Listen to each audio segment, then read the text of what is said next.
Hey, so I have a question. I seen you were a real estate agent and I just got my license. I'm a new agent and I don't know, what should I be doing on a day-to-day basis? Like, how should I be spending my day? How should I be spending my time?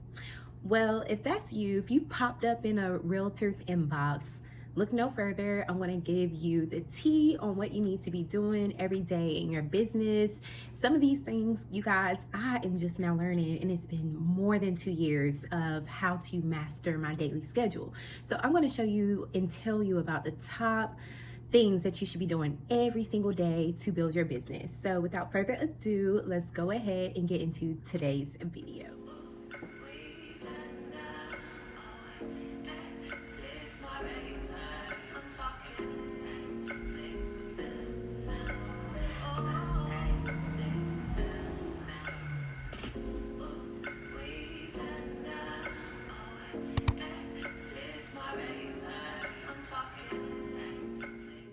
What's up, you guys? What's going on? My name is Camille, your favorite realtor here in North Carolina. And on my YouTube channel, I talk about mostly all things real estate. So without further ado, let's go ahead and get into today's topic.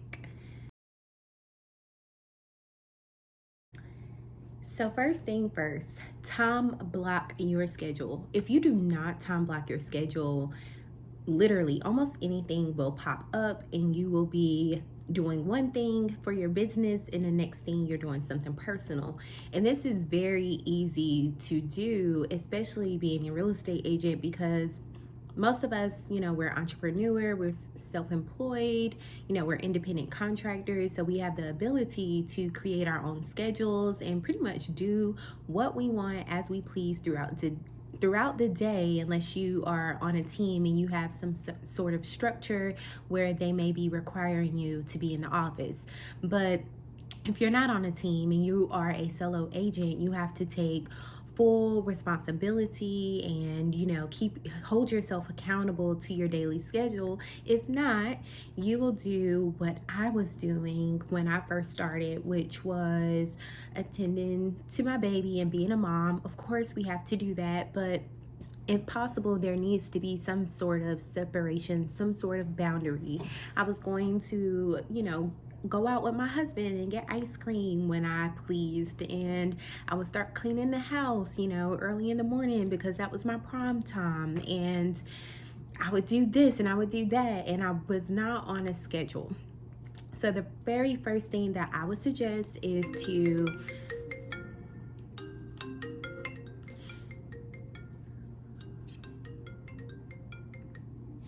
So, the very first thing that I would suggest when you first get your real estate license is to build a super solid schedule and don't stray from that. There is going to be people who call you during the day.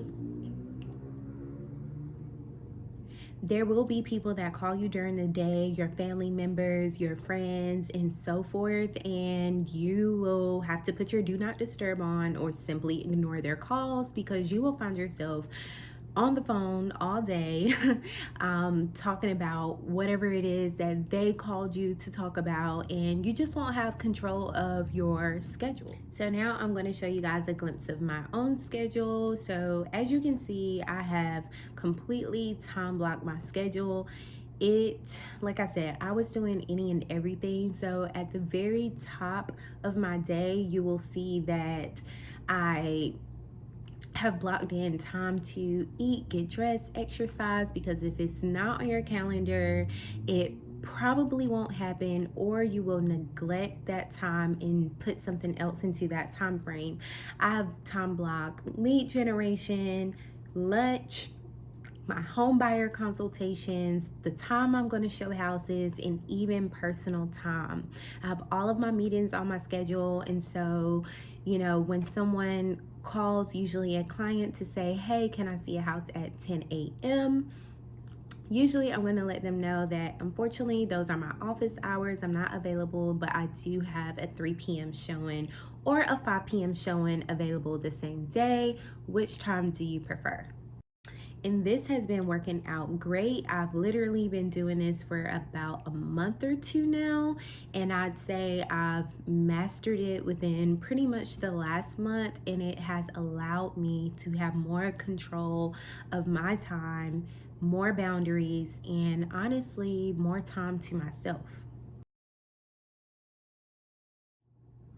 So, with that being said, the next point that I like to bring up is when it comes to your business and your daily schedule. I know when you signed up to be a real estate agent, you probably were thinking like, oh, I just really want to help people to buy homes, build generational wealth, show them houses, make up money. Yes, that is great.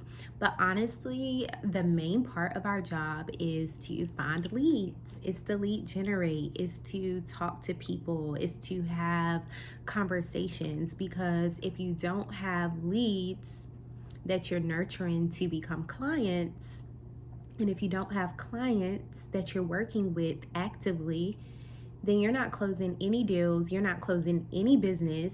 So, the number one most important thing that they say in our business, and which I have found to be true, is to lead generate and have conversations with people. And I have a video on different ways you can find leads, through your family and friends, your network, the people you went to school with, church with, yada, yada, yada. But that is the single most important thing that you can do each and every day to build your business. So, on my schedule, I have blocked 2 hours per day to actively look for leads, actively follow up with leads, and that works out pretty well for me. Even though I feel like I want to change it pretty soon, I'm not going to. I'm going to continue to keep on a roll with this schedule, see how it works out for me, and look at my conversion rates. So with that, with lead generation, you also want to be sure that you're tracking the number of people that you talk to, the number of conversations that you have, because the ultimate goal during these conversations is to, number one, develop the relationship, number two, be of value, and number three, try to get referrals, and number four, try to get an appointment, a buyer appointment, a listing appointment. And then when you get those appointments, your next step should be trying to get them to be your clients. So, yeah, lead generation is so big in our business. And if you are not lead generating, then you don't have a business. You will have, people that may come to you, but you really need to be actively looking for leads to feed your database.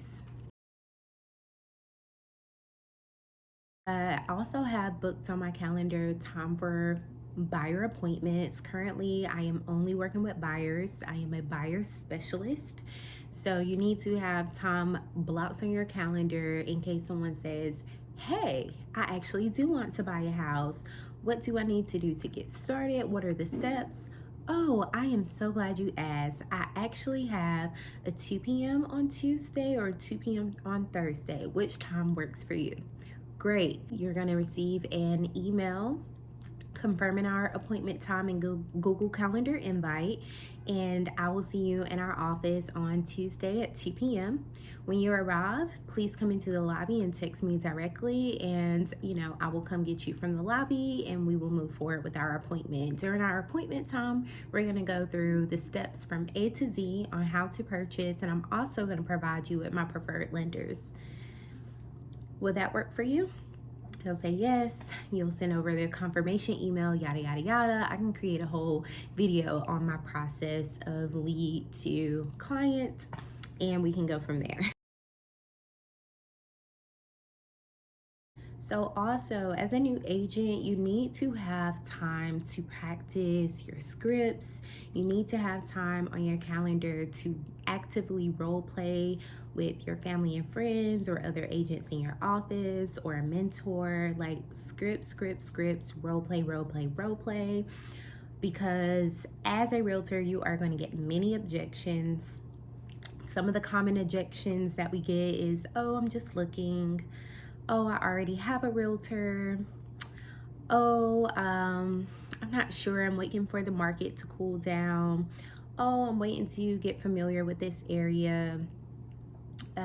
How new are you? You know, all kind of objections. But if you actively practice your scripts on a day-to-day basis and you actively role play, you're going to know the right thing to say when you have an objection to come your way. So that is so important, because the difference between you having a client sometimes really all comes down to knowing your scripts and a little bit more. So, yeah, I would highly suggest you incorporate that into your daily activities as a new agent. I currently attend this one Monday through Friday.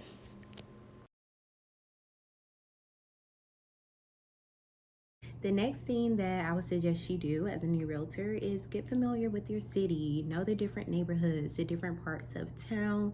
That's just going to make you a local market expert and really know, you know, the feel of the different neighborhoods when you have different clients who are saying, yes, I definitely want to be close to this, and this. I like this style of home. Then you may be able to point them to a few neighborhoods, not steer them, but just knowing. The more you know about your city and your neighborhood, the better you can assist your clients. And last but not least, take time to look at your local MLS, take time to read your monthly real estate stats and data, knowing the real estate market, like what is the median home price? How much are homes selling for above the listed price? What's your average days on market? What's your median days on market? Knowing this information is also going to make you the expert as being a real estate agent and being able to guide your clients and assist your clients when putting in that offer. So it just makes you a better professional. After all, we are real estate agents and it is our duty to know our local market. That is all the tips that I have for you. If you are a new realtor in the state of North Carolina, just remember to time block your schedule, lead generate, set your buyer appointments, do scripts and role play, know your local neighborhoods and city, and know the local real estate market. Until next time, I hope you enjoyed this video and have a great day.